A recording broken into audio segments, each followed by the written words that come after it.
संभाजीनगरचे खासदार संदीपान भुमरेंचे पुत्र आणि पैठणचे आमदार विलास भुमरेंच्या ड्रायव्हरला 150 कोटी रुपयांची जागा ही बक्षीस म्हणजेच गिफ्ट दिल्याचं प्रकरण समोर आलेलं आहे। संभाजीनगरचं प्राइम लोकेशन असलेलं दाऊदपुरा हा भाग, जालना रोडचा परिसर, या भागामध्ये 3 एकरची जागा ही भुमरेंच्या ड्रायव्हरला बक्षीस म्हणून देण्यात आलेली आहे। संभाजीनगरच्या स्थानिक गुन्हे शाखा विभागाने या सगळ्या प्रकरणाची चौकशी केली आणि यानंतर गिफ्ट म्हणून जमीन देणाऱ्या आणि गिफ्ट म्हणून जमीन घेणाऱ्या भुमरेंच्या ड्रायव्हरला पोलिसांनी नोटीस जारी केलेली आहे। त्यामुळे त्या सगळ्या प्रकरणाचा तपास होण्याची शक्यता आहे। 2023 मध्ये भुमरे जिल्ह्याचे पालकमंत्री होते। त्यावेळेला त्यांनी एका व्यक्तीला, ज्याचा उल्लेख या व्हिडिओमध्ये समोर येईल, महसूल विभागाच्या माध्यमातून काही फायदा पोचून दिलेला होता आणि त्याच व्यक्तींच्या माध्यमातून आता ही जमीन गिफ्ट भुमरेंच्या ड्रायव्हरला मिळाल्याची चर्चा राजकीय वर्तुळामध्ये आहे।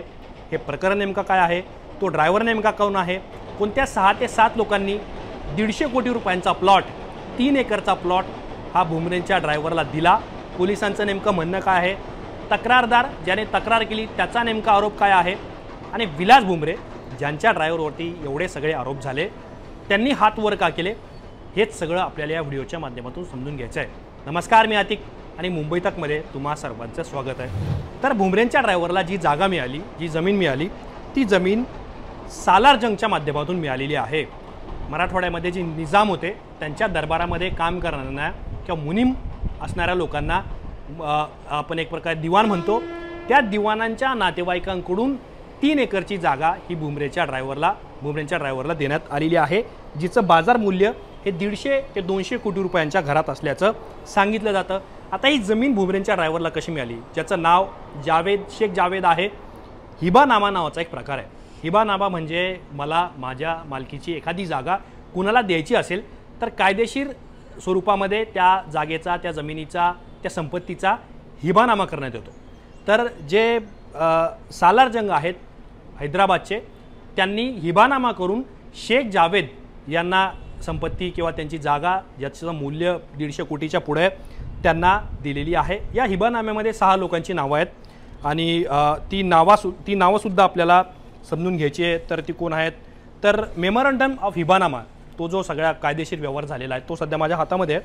आणि मीर महमूद अली खान, पिता बशारत अली खान, जे वाहेदनगर, अंबरपेठ, हैदराबाद, तेलंगणा, हा त्यांचा सगळा पत्ता यामध्ये देण्यात आलेला आहे। आणि सगळ्यात महत्त्वाचं काय आहे की या डॉक्युमेंटमध्ये बक्षीसपत्र असं स्पष्ट पहिल्याच पानावरती लिहून देण्यात आलं आहे, म्हणजे ही जमीन गिफ्ट म्हणून देण्यात आलेली आहे।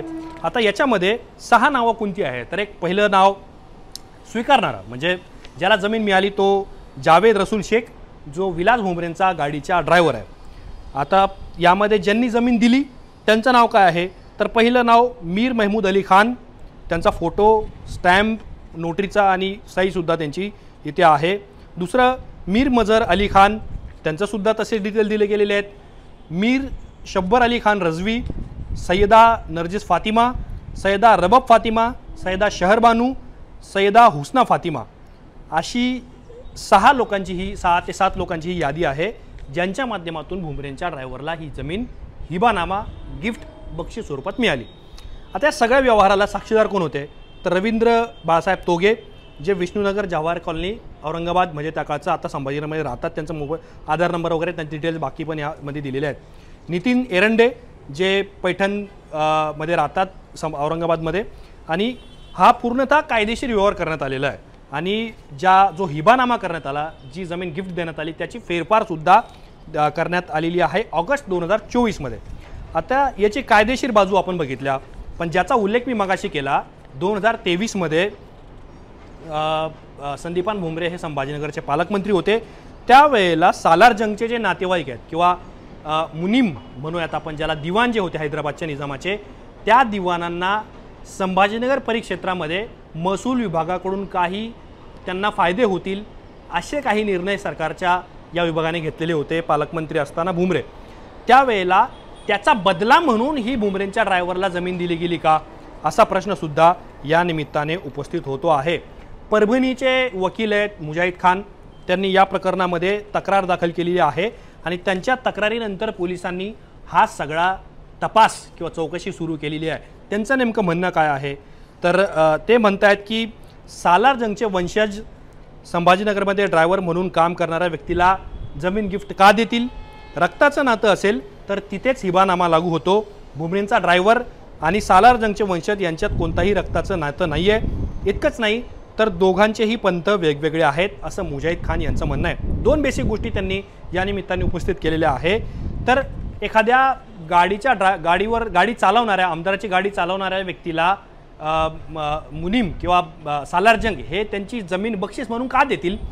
आणि हा हिबानामा रक्ताच्या नात्यामध्येच लागू होतो असं जावेद किंवा सालारनामा यांच्या नातेवाईकामध्ये कुठलाही रक्ताचं नातं नाही आहे. इतकंच नाही तर दोघांचे पंथसुद्धा वेगवेगळे आहेत असं त्यांचं म्हणणं आहे. म्हणजे त्यांचं एकूणच म्हणणं असं आहे की हा सगळा व्यवहार फेक आहे, खोटा आहे, अशा पद्धतीची ही मांडणी ते करतायत. तक्रार त्यांनी तशी दिलेली आहे. आता पोलिसांचं काय म्हणणं आहे तर स्थानिक गुन्हे शाखेचे पोलीस निरीक्षक आहेत संभाजी पवार, त्यांनी टाइम्स ऑफ इंडियाला बाईट दिली आहे. ते म्हणतायत की आम्ही भुमरेंच्या ड्रायव्हरला नोटीस पाठवलेली आहे. त्यांची संपत्ती, मिळालेलं गिफ्ट म्हणजेच तो हिबानामा, भरलेला कर या सगळ्या बाबी आम्ही तपासणार आहोत असं पोलिसांचं म्हणणं आहे. आता विलास भुमरेंनी या सगळ्या प्रकरणानंतर त्यांची प्रतिक्रिया माध्यमांमध्ये जाहीर केलेली आहे. आपल्याला ते सुद्धा समजून घ्यायचं आहे. पण टाइम्स ऑफ इंडियामध्येच भुमरेंच्या ड्रायव्हरची बाईट छापून आलेली आहे. तर त्याचं म्हणणं नेमकं काय आहे तर मी चौकशीला सहकार्य करायला तयार आहे. त्यासंबंधीचे सगळे कागदपत्र मी पोलिसांना दिलेले आहेत. भुमरेंकडे ड्रायव्हर म्हणून मी गेले 12 ते 13 वर्षांपासून काम करतोय. पोलिसांनी मला त्या जमिनीबद्दल विचारलं परंतु मला ती हिबानामाच्या माध्यमातून मिळाल्याचं मी स्पष्ट केलेलं आहे. त्यांच्याकडून म्हणजे सालारजंग यांच्याकडून मला जमीन मिळाली. त्यांच्यासोबत माझे अत्यंत चांगले संबंध आहेत म्हणूनच त्यांनी मला ती जमीन मला गिफ्ट म्हणून दिलेली आहे. आता हे प्रकरण जरी एका जागेबद्दल असलं तरीसुद्धा एका आमदाराच्या ड्रायव्हरला ज्याची सॅलरी फार तर किती असू शकते, एखाद्या वर्षामध्ये 5-10 लाख किंवा त्याच्यापेक्षाही कमी सॅलरी एखाद्या आमदाराचा ड्रायव्हर कमावतो. त्या ड्रायव्हरला 150 कोटी रुपयाची जमीन सालार जंगच्या माध्यमातून किंवा हैदराबादच्या एखाद्या व्यक्तीने महाराष्ट्रामध्ये संभाजीनगरमध्ये बक्षीस म्हणून गिफ्ट म्हणून का दिली याची अनेक कारणं आहेत. अनेक चर्चासुद्धा यामध्ये वर्तवल्या जात आहेत. विलास भुमरे यांचं नेमकं म्हणणं काय आहे हे आपण पाहूयात. जावेद हा माझ्याकडे ड्रायव्हर आहे पण वैयक्तिक त्याच्या आयुष्याशी हा माझा संबंध असतो. त्यांनी कुठली प्रॉपर्टी घेतली किंवा कुठं राहतो किंवा कुठं घर घेतलं किंवा कुठं सोयरपण करतो हा त्याच्या जीवनाचा वैयक्तिक प्रसंग आहे आणि वैयक्तिक प्रश्न आहे. तो माझ्याकडे ड्रायव्हर आहे. ते सकाळी घरी आलं पाहिजे, गाडी साफ केली पाहिजे, दिवसभर आम्ही सांगाल तिथं गाडी घेऊन चालला पाहिजे, रात्री घरी गाडी पार्क करून तो त्याच्या घरी गेला पाहिजे. त्याचं वैयक्तिक आयुष्य आहे त्यामुळे त्याशी आम्ही काही बोलणार नाही आणि आम्हाला काही देणं घेणं नाही. विलास भुमरेंनी जरी हात वर केलेले असले तरी सुद्धा आता विरोधक मात्र या प्रकरणावरून आक्रमक झाल्याचं पाहायला मिळतंय. अंबादास दानवे यांनी संदीपान भुमरे आणि त्यांचे पुत्र विलास भुमरे यांच्यावरती जोरदार टीका केलेली आहे. संजय शिरसाट यांच्यावरती हॉटेल खरेदीचे काही आरोप झालेले होते आणि त्यानंतर आता भुमरेंवरती आरोप झाल्याने सुद्धा त्यांनी काही महत्त्वाचे प्रश्न उपस्थित केलेत. दानवे म्हणतात ते सुद्धा पहा. संदीपान भुमरे आमच्यातून गेलेले गद्दार पक्षाचे नेते आहेत, खासदार आहेत तिथले. आणि आम्ही बघितलं एक साधा ड्रायव्हर ज्याला 5-25 हजार रुपये पगार असेल आणि हा ड्रायव्हरला सालार जंग अशा पद्धतीनं एवढी प्रॉपर्टी गिफ्ट देत असेल आणि ते भुमरेंच्या ड्रायव्हरला. आणि सालार जंग या संभाजीनगरात फिरत असतात आणि सत्तेच्या ताकदीच्या बळावर मग ती प्रॉपर्टी ताब्यात घेण्याचा प्रकार निश्चित या संभाजीनगरात घडलेला आहे. आता प्रशासन हा सालार जंग कोण आहे आणि हा कोण ड्रायव्हर आहे जो 150 कोटीची प्रॉपर्टी खरेदी करतो. मग तो 150 कोटीची प्रॉपर्टी भुमरे साहेबाचा ड्रायव्हर खरेदी करत असेल मला असं वाटतं मला ती या सगळ्या गोष्टीचा जनतेने विचार करण्याची आवश्यकता आहे. आणि कशा पद्धतीनं लूट ही लूटच एका हिशोबाने मागे शिरसाड्यांचं प्रकरण आलं, आता भुमरेंचा विषय आलेला आहे समोर. जनतेने विचार करा.